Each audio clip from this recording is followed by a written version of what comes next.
وضعیت امروزه تاجیکستان ما را هشدار کرد، ما را ایمانمون بیدار کرد که ما برای تاجیکستان جمع شویم، مردمی با آر و ناموس ناحیه ونج و ما با اسفره هستیم و ما هیچگاه یک وجب خاکی تاجیکستان به دیگر کس نمیدهیم و با خون خودمون برای خاک وطن مبارزه میبریم.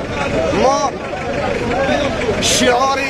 شعار پیغمبر است که حب الوطن من الایمانی، یعنی دوستداری وطن از ایمان است و این مردم ما مردمی با سعادت و ایمان هستند و همه یک دل و یک جا هستند. امروز بتونن که از مردمی اسفره یعنی دفاع کنند و در با آنها همسب باشند و ما چه دوره که پیشوای ملت گفته است تاجیکستان و پیش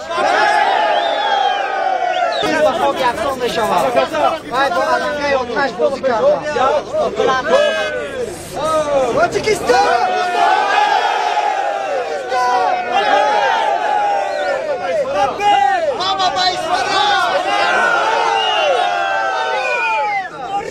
عزیزمون خود جوانان ناحیه فنج برای مرز و بوم وطن دائما تیاریم.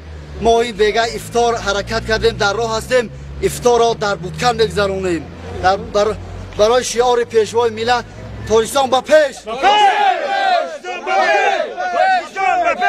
ما فرزندان ناحیه ونج برای تاجیکستان هم وقت تیاریم، جان خود را دریغ نمیداریم. واروخ به پیش!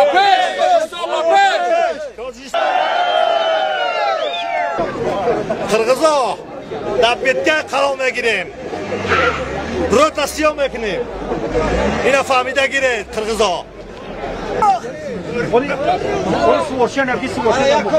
در ماشین سو بگیریم.